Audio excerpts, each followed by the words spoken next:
A gente tem agora a segunda apresentação na plenária aqui do dia. Então, a apresentação que a gente vai ter agora é do Luiz Felipe Ribeiro Pinto, o Felipe fez doutorado na University College of London e ele é professor adjunto da Universidade do Estado do Rio de Janeiro, da UERJ, e é pesquisador titular também do INCA.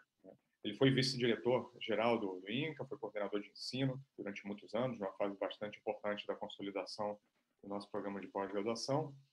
E também atua internacionalmente, trabalhando junto à IARC, né, como lá no Conselho Científico da Agência Internacional de Pesquisa do Câncer, que é uma agência muito importante para toda a parte de classificação de risco, política de saúde na área oncológica.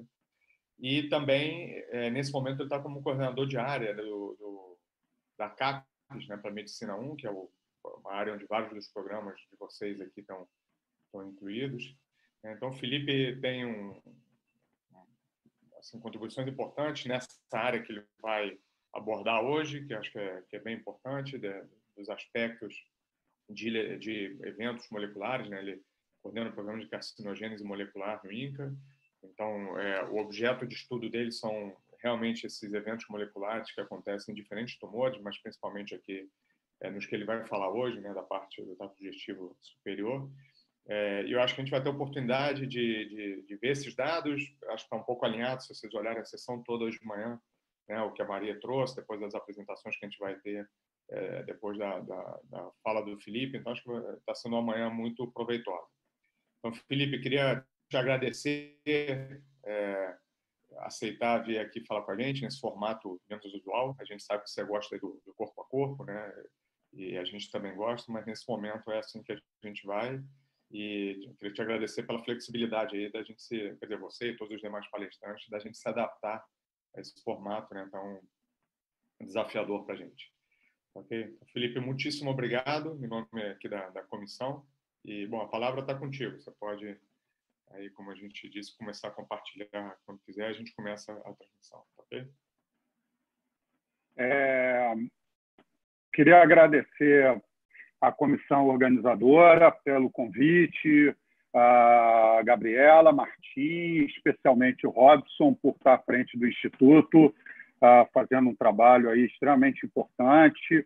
Acho de fundamental importância a gente incentivar e desenvolver a pesquisa em oncologia no Rio de Janeiro, né? O Rio de Janeiro é o segundo parque científico do país e a gente sabe que a gente tem, tradicionalmente, a gente teve alguns indutores e desbravadores da pesquisa oncológica aqui. Eu sempre acho que nós temos sempre que lembrar o nome da professora Vivian Runjanek como uma líder da pesquisa oncológica no Brasil e aqui no estado do Rio de Janeiro, que ela, na verdade, foi a pessoa, eu acho que deu pontapé inicial na pesquisa oncológica aqui no nosso estado. E eu acho que o Instituto de Oncobiologia ele vem fazendo bastante esse trabalho, que é incentivar parcerias e desenvolvimento da pesquisa oncológica no Rio de Janeiro. Quando eu vi que era o 14º simpósio, né, eu fiquei até bastante surpreso. Quando a gente fica velho, a gente não consegue, se esquece, né, de tanto que já passou. Então, parabéns por manter esses simpósios sempre ocorrendo e com essa qualidade que eu tenho observado, né? Então, obrigado pela apresentação, Martim. Então, obrigado pelo convite, novamente, a Gabriela, Martim, Robson, toda a comissão. Então, dando início, né, eu vou falar sobre o uso das ômicas na identificação de biomarcadores de tumores do trato aerodigestivo superior. Eu não posso deixar de homenagear nessa palestra duas pessoas de fundamental importância para a pesquisa oncológica no país e que nos deixaram esse ano. Primeiro é o Dr. Marcos Moraes, Dr. Marcos Moraes foi diretor do INCA, fez um trabalho espetacular na frente do Instituto Nacional do Câncer. Eu acho que muito do que o INCA hoje em dia deve-se à gestão do Dr. Marcos Moraes, presidente da Academia Nacional de Medicina em 2 mandatos, se eu não me engano, e criou a Fundação do Câncer, que está por trás do Instituto de Oncobiologia e também o Instituto de Oncobiologia, né? Sem dúvida alguma, o Dr. Marcos Moraes, e também foi quem iniciou o programa de combate ao tabagismo no Brasil. Naquele momento, nós tínhamos 42% de fumantes, né? No final da década de 80, e hoje em dia temos 10%, um dos programas de maior sucesso no mundo. Então, o Dr. Marcos Moraes nos deixou um brilhante exemplo com a sua dedicação na luta contra a pesquisa, na luta contra o câncer, né? Foi dele, né, o início e a construção do nosso prédio de pesquisa, né, lá da coordenação de pesquisa. Também preciso falar do professor Franklin Runjanek, todos conhecem. Franklin, além de ser um exemplo para todos nós, né, uma pessoa fantástica, não faltam adjetivos para qualificar esse cientista e essa pessoa que nos honrou com a sua amizade, sempre com as suas palavras carinhosas, a sua calma, a sua elegância, o seu conhecimento, o seu desenvolvimento. Trabalhou ativamente no Instituto de Oncobiologia, trabalhou ativamente na UFRJ, trabalhou ativamente na pesquisa oncológica, e a mim, pessoalmente, ele foi um dos grandes incentivadores a que eu fosse fazer pesquisa, fosse fazer meu doutorado na Inglaterra, né? Na época ele tinha uma conexão muito grande, né? Franklin, a gente tem que sempre lembrar, fez o doutorado em Mill Hill, né? Mill Hill era um instituto que hoje em dia terminou, ficava no norte de Londres, né? Uma das poucas colinas em Londres, da onde a gente teve alguns prêmios Nobel saindo, né? Da onde um outro pesquisador que teve um impacto significativo na pesquisa oncológica no Brasil, que foi o Dr. Andrew Simpson, né, que hoje em dia ficou à frente há muito tempo aqui do Instituto Ludwig, ele é oriundo de Mill Hill também. Então, o Franklin tinha feito o doutorado dele em Mill Hill e foi um dos meus grandes incentivadores a ir fazer meu doutorado em Londres, e a minha iniciação na pesquisa oncológica. Então, Franklin, eu só poderia dizer que o Franklin ele se encaixa perfeitamente naquelas pessoas como Franklin, eles não morrem, eles só vão para outro lugar antes de nós, né? Então, desculpe a emoção, mas em relação ao Franklin e ao Dr. Marcos Moraes também, mas particularmente a amizade que eu tinha com o Franklin e de todos nós, os seus exemplos têm que serem mantidos. Eu vejo vocês mantendo, e todos nós precisamos manter os exemplos que o Franklin nos deixou. Bom, vamos lá, então, entrar na palestra. Desculpe por me alongar um pouco aí nesse início, mas não podia deixar de prestar essa homenagem. Então, o que é o trato aerodigestivo superior? Bom, o trato aerodigestivo superior ele compreende os sítios que normalmente nós estamos acostumados a chamar coletivamente de cabeça e pescoço, né, que são esses sítios com origem, na verdade, na cavidade oral, na nasofaringe, passando pela orofaringe e aí por faringe e laringe, junto com o esôfago, né? E aqui está marcado os 2 sítios que eu vou apresentar dados na palestra de hoje. O que tem de comum nesses sítios? Todos eles são revestidos por um epitélio escamoso que, após longos anos de exposição normalmente a altas doses de álcool e de tabaco, sofrem uma transformação neoplásica em um carcinoma epidermoide. Então, essa semelhança, essa cobertura de todo esse sítio por esse epitélio escamoso, os mesmos fatores de riscos preponderantes para os tumores desses sítios e a ocorrência dessa transformação neoplásica, então, portanto, em um carcinoma epidermoide, constituem que esse grupo de sítios coletivamente são chamados de trato aerodigestivo superior. Bom, eu vou entrar, então, em mais detalhe agora no esôfago. Então, começando com a distribuição geográfica das taxas de incidência do câncer de esôfago, eu tenho que lembrar que existem dois tipos principais de câncer de esôfago: o epidermoide, que se origina nas células do epitélio escamoso, e o adenocarcinoma, que se origina nas glândulas do esôfago. Porém, normalmente, essa distribuição de taxas geográficas de incidência representam o carcinoma epidermoide, uma vez que ele corresponde a em torno de 80% dos tumores de esôfago no mundo. O adenocarcinoma está mais presente em países desenvolvidos, como Estados Unidos, Reino Unido, aqui. O resto, principalmente as áreas de alta incidência que a gente observa no cinturão asiático aqui do câncer de esôfago, no leste da África e o Brasil, são representados pelo carcinoma epidermoide. Então, a gente já pode ver que o Brasil é o país de maior incidência do carcinoma epidermoide de esôfago no mundo ocidental. Quando a gente olha as estimativas aqui embaixo de incidência do câncer de esôfago em homens e mulheres, em homens, o câncer de esôfago está em 6º lugar entre os homens. Em mulheres, ele já teve entre os 10 principais tumores, há mais ou menos uns 10 anos atrás. Hoje em dia, ele se encontra em 13º. Isso devido aos fatores de riscos que são muito mais comuns entre os homens do que entre as mulheres. A gente pode olhar em termos mundiais que o câncer de esôfago corresponde a 3,2% das neoplasias totais no mundo, porém, ele corresponde a 5,3% da mortalidade por câncer no mundo. Isso já mostra, na verdade, a baixa, o mau prognóstico desse tumor.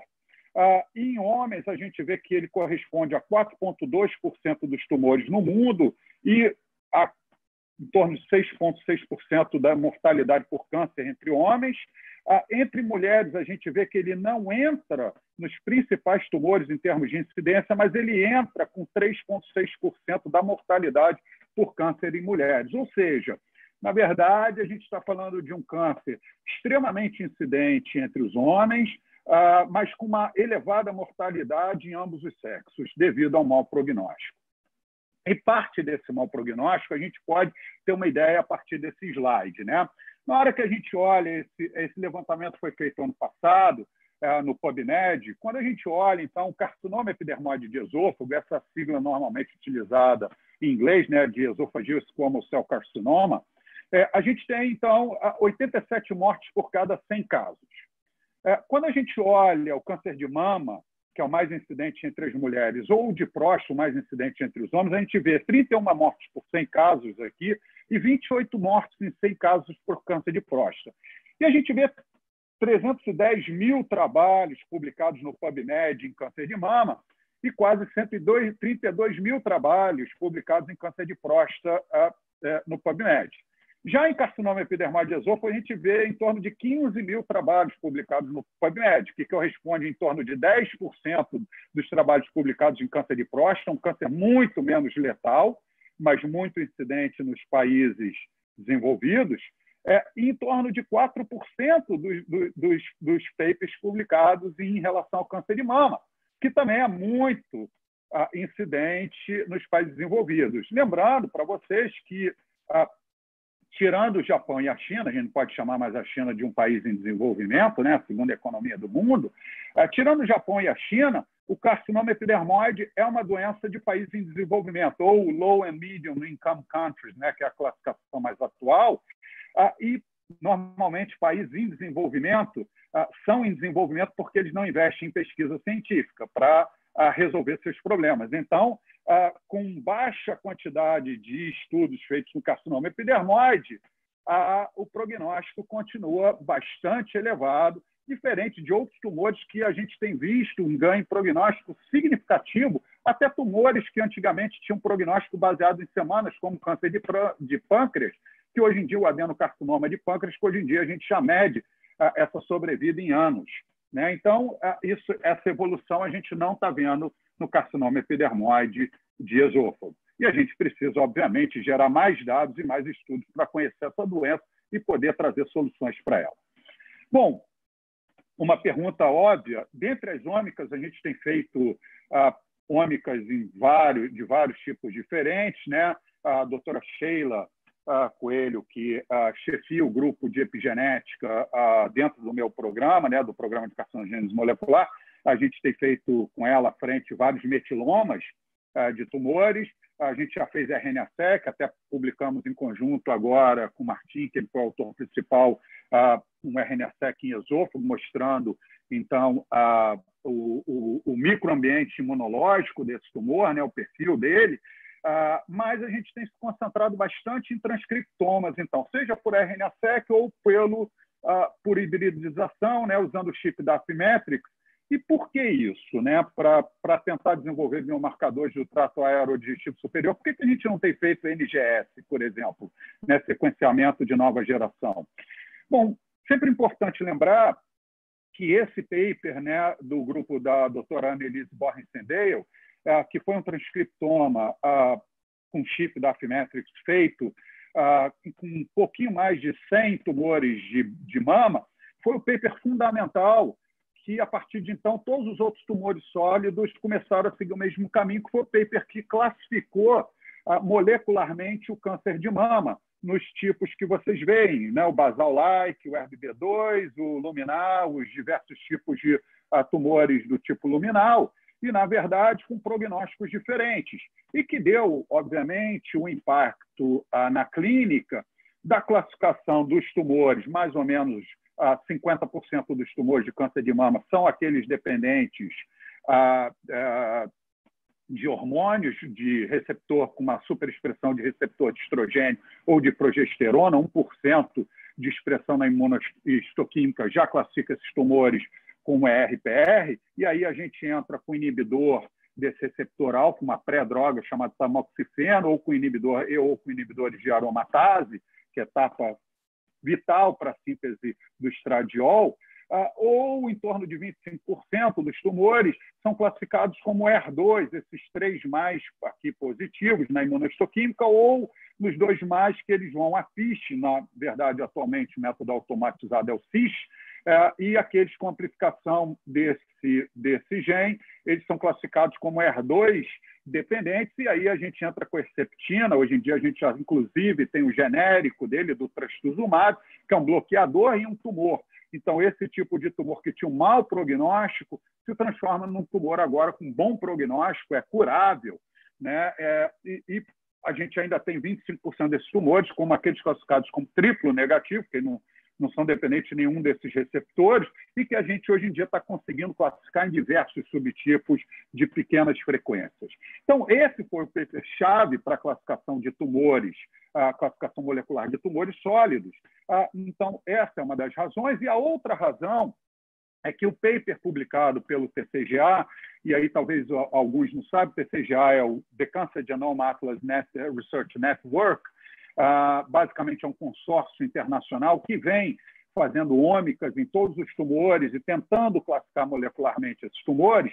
Eles publicaram há poucos anos atrás o estudo do TCGA das ômicas com câncer de esôfago, né? Tanto o epidermoide quanto o adenocarcinoma, e ficou evidente a enorme heterogeneidade em termos de alterações moleculares, alterações genéticas, em termos de mutações ou amplificações ou deleções, em termos do carcinoma epidermoide. Só para vocês terem uma ideia, em termos de mutações pontuais, o único gene mutado com uma elevada frequência foi o TP53, a gente já sabia disso, né, Quando a gente faz NGS, a gente já publicou dados com isso, em torno de 90% dos tumores tem uma mutação com perda de função no TP53, mas os outros genes mutados não ultrapassavam entre 15% e 20%, né, dos tumores. E fica muito difícil a gente desenvolver classificação molecular com essa heterogeneidade, né? Inclusive com diferenças entre as diferentes populações. Então, uma grande heterogeneidade com uma frequência de mutações e outras alterações genéticas muito baixa, dificultando esse desenvolvimento, então, de biomarcadores. Essa foi a outra razão que a gente resolveu fazer transcriptomas. Ok. Uma outra razão que a gente pode olhar, então, quando a gente olha em transcriptoma, e eu vou apontar aqui para vocês, a gente tem, quando a gente resolveu fazer esses estudos, a gente tinha 252 transcriptomas com microarray publicados com câncer de esôfago, mas em epidermoide só 35. Vou lembrar a vocês que o outro tipo de câncer é o adenocarcinoma, que é o câncer de esôfago que ocorre muito nos Estados Unidos, país rico, e na Inglaterra, no Reino Unido. Então, é por isso essa diferença, né? Essa diferença em relação ao adenocarcinoma, né? São técnicas caras onde são feitas prioritariamente em países desenvolvidos. Um número de 35 muito baixo, por exemplo, em relação a 1.030 transcriptomas em câncer coloretal, 1.250 em câncer de pulmão e quase 2.500 em câncer de mama. E desses 35, só 3 tinham sido feitos em populações ocidentais, incluindo, na verdade, um até não foi feito com amostras de tumor, foi feito com célula, né? E os outros com N muito baixo. Então, havia a necessidade da gente desenvolver esse conhecimento em termos de expressão gênica diferenciada no carcinoma epidermoide esôfago, né? Os tumores aqui que a gente vê de países orientais, eles têm fatores de risco diferentes, né? A gente sabe que orientais normalmente têm deficiência em aldeído desidrogenase, portanto, eles não bebem a quantidade de álcool que os ocidentais bebem. Por exemplo, eles têm outro fator de risco, que é a ingestão de bebidas muito quentes, particularmente chá. Ok, então o objetivo foi realizar a análise randômica de genes alterados no carcinoma epidermoide esôfago para tentar identificar novos alvos terapêuticos e ou marcadores de prognóstico. Esse trabalho, então, a gente publicou na Oncotarget em 2018. Ele foi fruto da tese de doutorado do Dr. Pedro Nicolau Neto, que atualmente está como pós-doc lá no INCA, dentro do meu grupo. Então, a gente partiu de 52 amostras de câncer de esôfago, de tumores pareados, né? Aqui estão as características desses pacientes, tanto as etipatológicas quanto as clínico-patológicas do tumor, né? A gente vê essa característica, a maior parte tumores em estadiamento avançado. Essa característica do câncer de esôfago é uma das razões do mau prognóstico. Esses tumores são detectados normalmente em estadiamento avançado, devido à ausência de sintomas clínicos durante o seu desenvolvimento, né? Então, e novamente, a gente vê que a gente tem muito mais homens do que mulheres. Ok, então a gente usou 15 desses pares, né? Quando eu digo par, é o tumor e a mucosa adjacente, coletado a fresco, então por biópsia, imediatamente congelados, né? Lá com os procedimentos do nosso banco de tumores, com o nosso biobanco, lá do INCA, e a gente, então, utilizou para fazer o microarray inicialmente 15 pares num set de experimentação, e obtivemos, então, 1.328 genes diferencialmente expressos, sendo 994 superexpressos, né? Ok. Em seguida, fizemos uma análise de enriquecimento de vias desses genes diferencialmente expressos, tanto no Gene Ontology quanto no KEGG Pathways, e vimos essas vias basicamente enriquecidas, ou seja, as vias que estavam alteradas por esses genes diferencialmente expressos, mas nós nos perguntamos que fatores de transcrição poderiam estar por trás desses genes diferencialmente expressos, né? Eles poderiam estar diferencialmente expressos, podem ser por várias razões, inclusive epigenéticas, né? MicroRNAs, metilação, modificações de histona, mas nós nos perguntamos inicialmente que fatores de transcrição poderiam estar desregulando esses genes no carcinoma epidermoide de esôfago. Então, fizemos uma análise de regulador master, né, para ir atrás dos principais fatores de transcrição que poderiam explicar aqueles 1.300 e poucos genes diferencialmente expressos.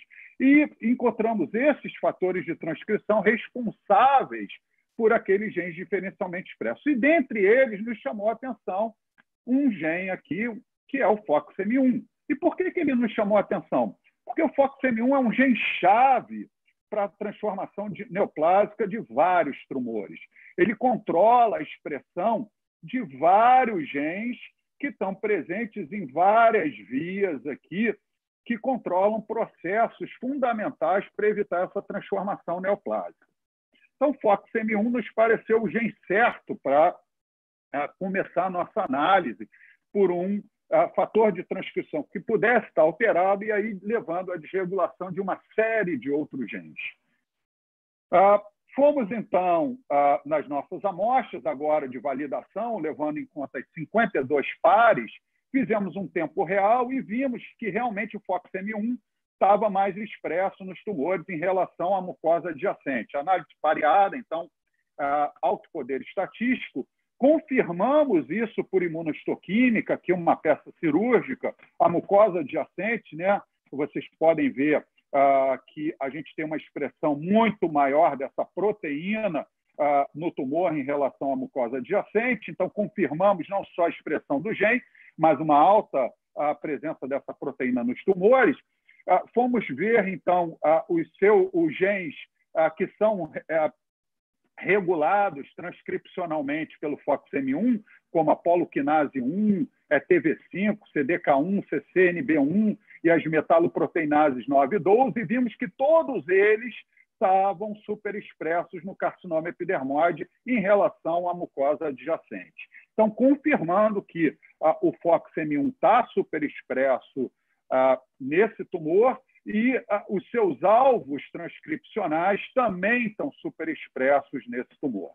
Ok, em seguida nos perguntamos, bom, mas que outros genes ele pode estar regulando, além daqueles genes clássicos, e pode estar levando à desregulação no carcinoma epidermoide de esôfago? Então, partimos para experimentos in vitro com a linhagem de carcinoma epidermoide de esôfago TE1, e silenciamos e superexpressamos o FOXM1 nessa linhagem e analisamos, então, que genes alteravam a sua expressão de acordo com essa alteração da expressão do FOXM1. E vimos essa série de genes aqui que, quando a gente silenciava o FOXM1, a sua expressão caía, e quando a gente superexpressava o FOXM1, a expressão desses genes aumentava. E vimos um gene aqui que nos chamou a atenção também, que é a PIK3R3. E por que ele nos chamou a atenção? Primeiro, porque não havia nenhum relato de que o FOXM1 regulava esse gene. Segundo, que esse gene também pode ser conhecido como P55-gama, que é uma subunidade regulatória da PI3 quinase. Ele está aqui, ó, P55-gama. Ele é uma subunidade regulatória da PI3 quinase, também o gene conhecido como PIK3CA, né, uma PI3 quinase da classe 1, e ele é fundamental para acoplar, né, ele é um gene SH2, na verdade ele detecta a fosforilação nesses resíduos intracelulares de tirosina dos receptores de tirosina quinase. Então, ele detecta essa fosforilação e aí ele atrai a PI3 quinase aqui, que vai converter PIP2 em PIP3, que vai atrair a AKT, né, e vai fosforilar a AKT fosforilada migra para o núcleo e vai levar, então, à ativação de vias de sobrevivência celular e proliferação e crescimento celular. Então, é um gene-chave para até então a gente não sabia, mas nos pareceu um gene-chave para a ativação dessa via, que é uma via muito importante, né? Desde que o Michael Bishop, né, que foi um ex-diretor do Ludwig, que foi chefe do departamento, quando eu fazia meu doutorado lá, descobriu a via da PI3 quinase, né? Foi o Michael Bishop que descobriu a PI3 quinase. Enfim, Então, nos pareceu que a gente estava na escolha certa. A partir de então, fomos confirmar, então, por tempo real, se quando a gente silenciava e superexpressava o FOXM1, a gente também silenciava a expressão do APIK3R3 caía e subia. Agora, confirmando por tempo real, não mais uma análise de bioinformática, mas numa análise de array. Aquela análise que eu falei da TE1 foi feita por microarray também. Mas agora confirmando por tempo real que realmente, quando a gente silenciava a FOXM1, a expressão da PIK3R3 cai, quando a gente superexpressa, a expressão da PIK3R3 aumenta. Fomos lá nas nossas amostras pareadas, nas 52 amostras, e confirmamos por tempo real que a PIK3R3 está superexpressa nos tumores de esôfago, com uma boa correlação com a expressão da FOXM1, seja em níveis absolutos de expressão gênica, seja em fold change em relação à mucosa adjacente. Ok, então, um aumento da expressão da PIK3R3 em tumores de esôfago é uma realidade e parece ser mediada pela FOXM1. Mas será que é? Bom, fizemos uma análise in sílico na região promotora da PIK3R3 e vimos 6 elementos responsivos ao FOXM1. Esses elementos são chamados de FOC-head domain, né, que é uma pequena sequência no DNA do qual o FOXM1 se liga, e vimos 6 dessas sequências presentes, né, numa análise in sílico na região promotora do gene da PIK3R3. Fizemos uma análise, então, de ChIP-seq com 3 linhagens celulares, inclusive uma de adenocarcinoma de esôfago, que é a OS33, uma linhagem clássica, e vimos um sinal positivo exatamente naquela região quando havia imunoprecipitação com FOXM1. Né? Então, um sinal positivo já indicando que provavelmente, realmente, o FOXM1 se liga a essa região promotora. Fizemos, então, um chip, utilizando como controle positivo o gene, que eu já falei que é classicamente regulado pelo FOXM1, que é a poloquinase 1, e vimos, de fato, que o FOXM1 se liga nessa região proximal aqui, ó, nesse FOC-head domain, aqui nessa região proximal, com a mesma intensidade que ele se liga aqui na região promotora da poloquinase 1, um gene classicamente regulado pela FOXM1. Então, ok, ele se liga lá. Perfeito, está regulando esse gene. Fomos, então, confirmar se esse aumento de expressão também a gente via na proteína, através do Western blot. Então, está aqui, quando a gente superexpressou o gene FOXM1, a gente viu também um aumento dessa proteína por Western blot, e a gente viu o aumento da proteína da PIK3R3 também por Western blot, e vimos a fosforilação da AKT, que é a sinalização da ativação dessa via da PI3 quinase. Então, confirmando que quando a gente superexpressa a FOXM1, a gente ativa a via, a gente também superexpressa a proteína PIK3R3 e ativa a via da PI3 quinase através do aumento da fosforilação da proteína AKT. Bom, quando a gente superexpressou a PIK3R3 naquela linhagem TE1, também a gente viu um aumento da expressão da proteína PIK3R3 e vimos também um aumento da fosforilação da AKT, também demonstrando que quando a gente aumenta a expressão da PIK3R3, a gente ativa essa via da AKT, através desse marcador de fosforilação da AKT. Ok. E quando a gente silenciou a PIK3R3 naquela linhagem, a gente está aqui, ó, o decaimento da proteína por Western blot. E a gente fez um duplo construto, então. Então, aqui, nessa linhagem TE1, a gente silenciou a PIK3R3 e, nesse último construto aqui, a gente superexpressou FOXM1 para tentar reverter isso. Então, está aqui o silenciamento da PIK3R3 e, quando a gente superexpressou a FOXM1, a gente reativou parcialmente a expressão dessa proteína, PIK3R3, e quando está aqui a queda da fosforilação da AKT, quando a gente silenciou a PIK3R3, e a reativação da fosforilação, quando a gente reativa a FOXM1 e reativa a expressão da PIK3R3. Ok, voltamos então lá nas nossas amostras e fomos fazer uma análise de impacto na sobrevida desses 2 genes. De fato, a alta expressão da FOXM1, né, ou da PIK3R3 representa, na análise univariada, um mau prognóstico, mas na análise multivariada, somente a alta expressão da PIK3R3 é que representou um impacto no prognóstico, demonstrando que essa análise univariada da FOXM1, na verdade, ela estava, de fato, ele atua através da PIK3R3. Tá? Essa aqui é uma análise multivariada da alta expressão da PIK3R3. Isso é bastante interessante. Por quê? Porque a PIK3, a gente tem inibidores específicos, drogas-alvo desenvolvidas, esse paper de 2013, hoje em dia a gente já tem drogas mais novas que podem inibir essa via seletivamente. Uma taxa de insucesso, inicialmente, dos ensaios clínicos no bloqueio da PIK3 quinase é que nós temos essa via aqui paralela, e quando você bloqueia ela, normalmente os tumores ativam essa via, que é a via do EGFR, RAS, RAF e ERK.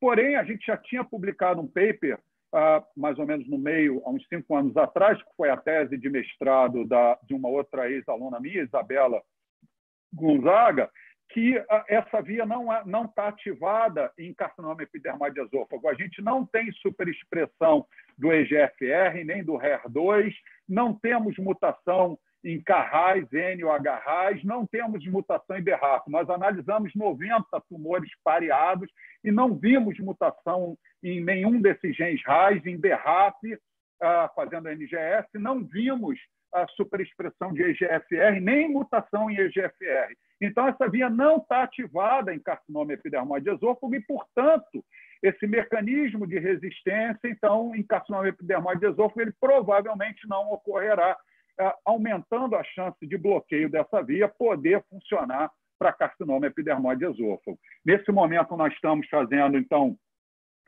ensaios in vitro com inibidores e tentando ver os endpoints se a gente reverte para tentar ir para ensaios de tumorigênese e depois para tentar percorrer toda a fase pré-clínica para ver se a gente consegue ir para um ensaio clínico com bloqueio dessa via em carcinoma epidermoide de esôfago. Então, as conclusões parciais dessa parte, que é a maior parte da minha apresentação, é que o FOXM1 possui papel relevante para a carcinogênese do carcinoma epidermoide de esôfago. Ele ativa a via de sinalização da PIK3 através do aumento da transcrição dessa subunidade reguladora R3, e essa subunidade representa um preditor independente do prognóstico desses tumores, e a inibição dessa via de sinalização apresenta potencial de ser uma estratégia terapêutica interessante para o carcinoma epidermoide de esôfago. Bom, passando para câncer de laringe, né, nós vemos, então, essa distribuição geográfica das taxas de incidência e, novamente, nós vemos que o Brasil é o país do mundo ocidental com a maior incidência desse tumor.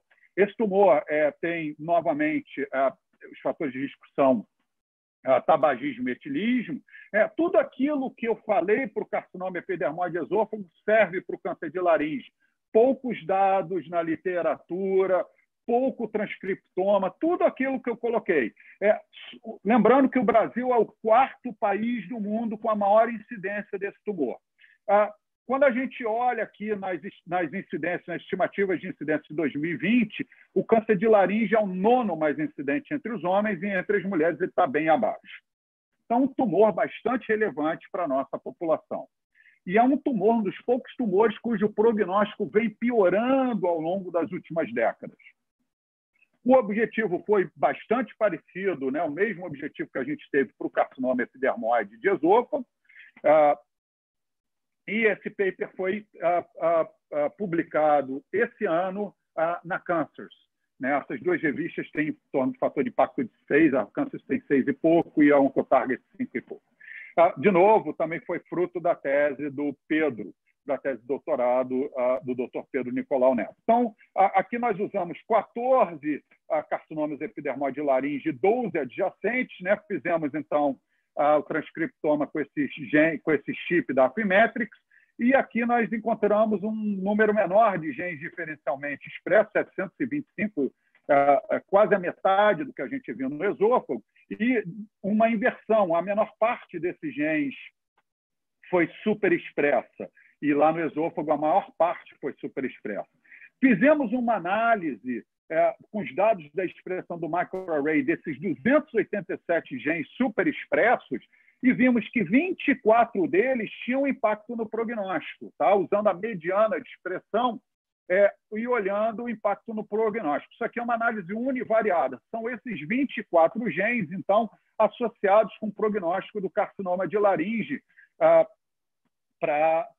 que a gente olhou na análise do Affymetrix. Então, podendo já largar com um painel multigênico de prognóstico para esse tumor. A partir daí, nós usamos esses 24 genes, então, para fazer uma clusterização dos nossos tumores, com a expressão desses tumores, e a gente viu a formação de 2 clusters aqui, divididos lá em cima. E quando a gente foi ver a diferença de sobrevida desses 2 clusters, a gente vê que, na verdade, o cluster 1 ele tem uma sobrevida muito superior, quase 10 vezes superior à sobrevida do cluster 2. Ok, nós estamos falando aqui, olha, está aqui, o hazard ratio é 45, né? E deu um valor significativo, apesar do N baixo, né? Do número de amostras baixo. Então, o que a gente fez? A gente usou um segundo set de validação, que são os dados do TCGA. O paper do TCGA da cabeça e pescoço tem em torno de quase 500 tumores de cabeça e pescoço, desses 110 são de laringe. Okay? Então, fizemos uma análise de expressão deles entre menos e mais expressos, de acordo com a mediana, e tivemos 3 clusters, ao invés de 2, tivemos 3 clusters. O cluster 3 tem uma pior sobrevida em relação ao cluster 1 e 2, que a gente pode ver. Então, esse cluster, na verdade, 1 aqui, quando a gente usou um set maior de validação, a gente vê que, na verdade, ele tem 2 clusters. Está claramente aqui os 2 clusters. A gente pode ver tanto em termos visuais quanto na hierarquia aqui bayesiana, aqui na clusterização bayesiana aqui em cima. Certo? Esse cluster 1 se divide lá em cima e esses 2 clusters estão divididos mais aqui embaixo. Mas, novamente, com valor significativo e diferenciando em termos de sobrevida esses tumores. Ok, reduzimos, então, desses 24 genes, qual o menor número de genes que a gente poderia utilizar para manter, então, uma acurácia de 100% em diferencial cluster 3 dos clusters 1 e 2, uma vez que, na clínica, analisar a expressão de 24 genes é praticamente impossível. Né? Fica caro, fica demorado, é difícil de você trazer isso para a rotina clínica, que é o nosso objetivo. Nós vimos que 12 daqueles genes, né, a gente consegue ter na curva ROC aqui uma acurácia de 100% em separar o cluster 3 dos clusters 1 e 2. E nos perguntamos, mas será que a gente consegue diminuir ainda mais o número desses genes e manter uma acurácia perto de 100%? Então, sim. Nós mantivemos esses 3 genes aqui, que estão marcados em negrito aqui, e com esses 3 genes a gente mantém uma acurácia de 97%, separando o cluster 3, com pior prognóstico, dos clusters 1 e 2. Tá legal? Bom, em seguida, pegamos aqueles 24 genes e fizemos uma análise unimultivariada de sobrevida nos dados do TCGA. Né? Então, uma amostra grande, de 110 tumores, e vimos, então, high versus low, né, a mediana de expressão aqui que define quem é high ou quem é low, e vimos que, na análise univariada, nós ficamos com 4 genes impactando na sobrevida. Mas, na análise multivariada, de fato, somente na análise univariada está aqui, nós ficamos com esses 4 genes, né? Lembrando a vocês que na univariada, abaixo de 0,2, ele vai para a multivariada. E na multivariada, somente o Alcan ficou como um fator independente de prognóstico. E quando a gente olhou em relação, seja aos tumores, aqueles 500 tumores de cabeça em pescoço em geral, seja para cavidade oral ou orofaringe, a gente viu que o Alcan, a autoexpressão de Alcan, só é fator prognóstico para o câncer de laringe, não é para os outros tumores. Esses tumores, apesar de eles serem agrupados como cabeça e pescoço, eles têm perfis e tratamentos bastante diferentes, ok? Fomos, então, ver se normalmente o que a gente usa na rotina clínica é imunohistoquímica. Então, vamos ver se a gente conseguia a mesma coisa com a imunohistoquímica usando o nosso set de 44 amostras, e a gente viu 3 grupos aqui. Então, aquele grupo sem expressão, que correspondia a 27% das amostras, está aqui. Um grupo, na verdade, com a expressão fraca, que é uma expressão igual ou menor a 20% das células. Esse grupo correspondeu a 25% da nossa amostra, está aqui. E o grupo com a elevada expressão, que é em mais de 20% das células, e está aqui claramente distinto, os 3 grupos claramente distintos. Então, quando a gente compara esse grupo com alta expressão contra esses 2 grupos, a gente vê, então, novamente um prognóstico bem pior agora na imunohistoquímica, confirmando os dados de expressão gênica em relação ao mau prognóstico do Alcan. É importante a gente lembrar que os tumores de laringe eles podem ser elegíveis para tratamentos. Nesse momento, a gente não tem diferença em prognóstico daqueles tumores que vão ou para cirurgia ou para radioterapia. Tá? Então, se a gente consegue, assim como também diferenciar o sítio, se é um tumor da glote ou da superglote. Então, se a gente consegue refinar isso, a gente vai começar a trazer isso para a clínica. Então, as conclusões dessa parte foi identificado um painel com 12 genes capazes, esse painel foi capaz de prever prognóstico do carcinoma epidermoide de laringe. O Alcan parece ser um fator independente de prognóstico para o carcinoma epidermoide de laringe, e agora nós estamos serão 2 teses que serão feitas agora. A gente já tem esses tumores, nós estamos com 500 tumores de laringe separados já, do INCA, só do INCA, tratados no mesmo centro, uma análise unicêntrica com 500 tumores de laringe, com prognóstico já totalmente analisado, com todos os fatores univariados para esse prognóstico. Temos os blocos e temos a amostra fresca também desses 500 tumores de laringe que está no banco de tumor, que a gente vai, então, validar em termos de sítio, como eu falei, estadiamento e também o tipo de tratamento feito para que a gente possa, então, tentar trazer esse marcador para a rotina clínica do INCA, que é um dos principais centros no mundo a tratar esse tipo de tumor. Tá bom? Bom, vou ficando por aqui, desculpe aí ter me alongado. O agradecimento, esse trabalho foi feito por várias pessoas do programa de carcinogênese molecular, mas eu tenho que chamar a atenção que foi, na verdade, quem teve à frente foi o Dr. Pedro Nicolau, está aqui a foto dele, apresentando o trabalho. Teve uma participação extremamente importante da doutora Natália Meirelles no primeiro trabalho do Esofo, fazendo os trabalhos todos in vitro, do Dr. Paulo Tiago Souza Santos, fazendo todas as análises também de bioinformática, e todo o grupo, doutora Mariana Boroni, todo o grupo participando aí de um trabalho desse. Obviamente, não poderia deixar de ser sem sempre a ajuda do INCA. Esse é o nosso logo lá do programa de carcinogênese molecular. A gente criou um logozinho, já tem 2 anos, 1 ano, e não poderia deixar de ser agradecer a CAPES, a FAPESP CNPq e o Swiss Bridge, que tem apoiado constantemente o nosso programa. Obrigado, gente. Obrigado pela oportunidade. Fantástico. Felipe, muito obrigado pela apresentação, por trazer esses dados tão interessantes, por ter ficado aí no horário também. A gente está com o horário bem tudo encaixadinho, então muito obrigado. Isso é difícil, você sabe. Por isso que eu estou te agradecendo. Não, maravilha, obrigadão. Eu vou guiar agora as perguntas aqui.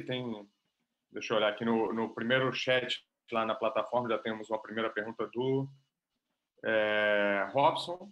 né? Então, a versão 1.0 e a versão 2.0 da pergunta. Ele refraseou aqui, então vou dar a 2.0, que é sobre o Fox M1 e a API 3K, né? Se tem... Espera que pulou aqui. Se tem alguma evidência do papel desse eixo em outros tipos de câncer, né? Quer dizer, API 3K claramente, mas com essa regulação do Fox M1 e outros tumores, o que vocês têm aí de evidência desse mesmo circuito participando e jogando em outros tumores? Já tinha um dado de que a FOXM1, mas era um dado muito cru, que a FOXM1 parecia ativar a via da PI3K em câncer de mama. Já tinha esse dado, mas não se sabia como, né? A gente, mas o dado, a gente confirmou que a FOXM1 ativa a via da PI3K e ninguém tinha mostrado ainda que o FOXM1 regula transcripcionalmente a PIK3R3 e que a ativação nessa via é, pelo menos em parte, mediada pela regulação dessa subunidade regulatória. No carcinoma epidermoide isso está, acho que claro, e nos outros tumores isso não tem dado.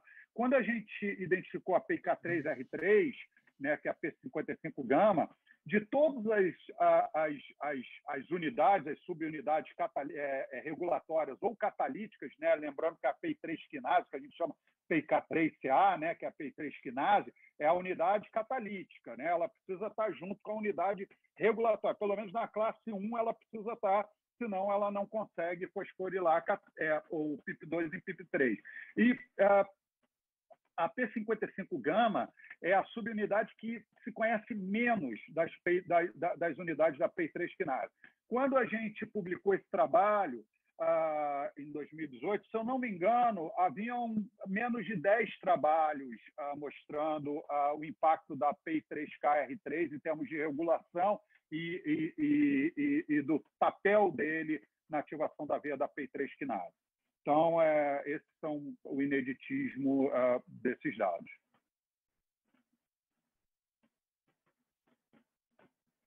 Está sem microfone, Martim. Fechei, tem razão. Fechei aqui para...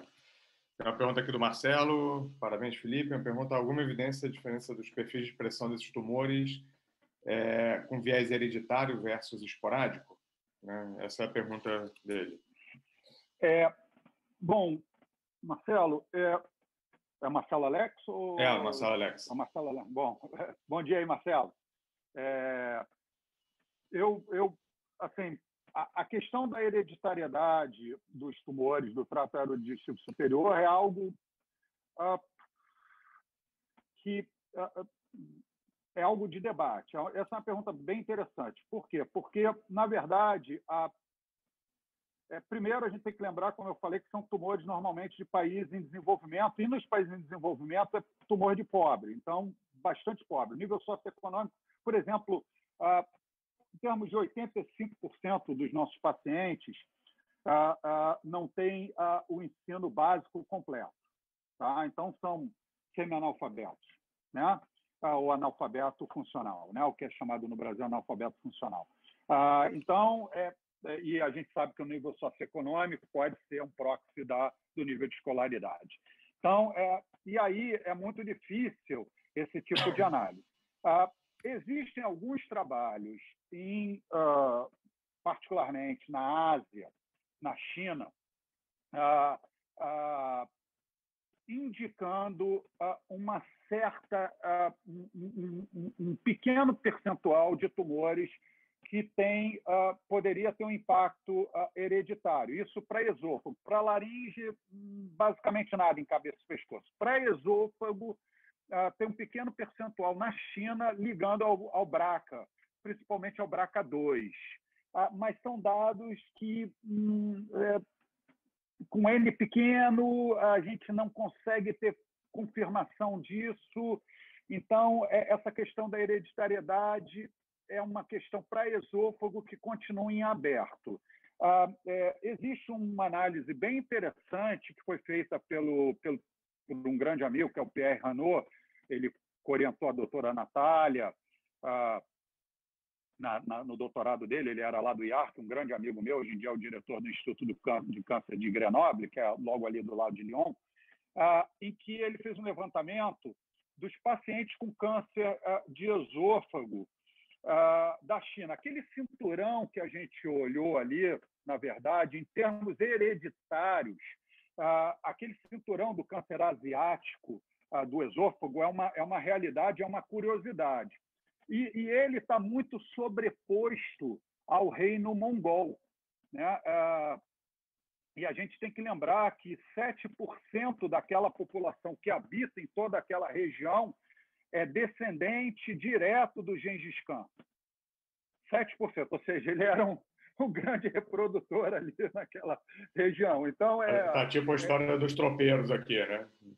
É um pouco isso, Mas a gente vê que aquela região ali, tirando o Japão, obviamente, mas toda a região ali, né, do Cáucaso, toda aquela região exatamente se sobrepõe ao Império Mongol. E já é sabido que 7% daquela população tem uma herança direta ao Gengis Khan. Então, assim, essa questão da hereditariedade, Marcelo, ela está em aberto e o gene que é sugerido é o BRCA2, né? Mas a gente não tem nada muito robusto nisso, não.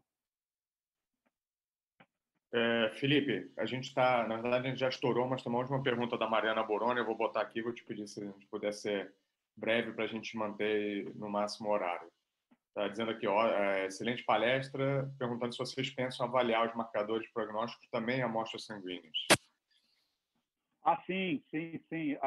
É uma coisa que o que a gente está colocando agora, né? A gente está colocando novos projetos no CEP. Essa é uma excelente pergunta, Mari. E bom dia para você também, tá? Todos os tumores que a gente agora, todos os nossos estudos, a gente está coletando sangue, separando plasma em até 2 horas para ir para a biópsia líquida. Então, essa é uma excelente pergunta e a gente tudo que a gente está tentando agora é fazer exploração e fazer a translação para o sangue para a biópsia líquida. Então, excelente, mas é exatamente esse caminho, sim. Maravilha. Bom, Felipe, assim, eu tinha aqui outras 3 perguntas, mas depois eu te faço pessoalmente, porque a gente se encontra por aí, né? A gente vai ter que mover aqui.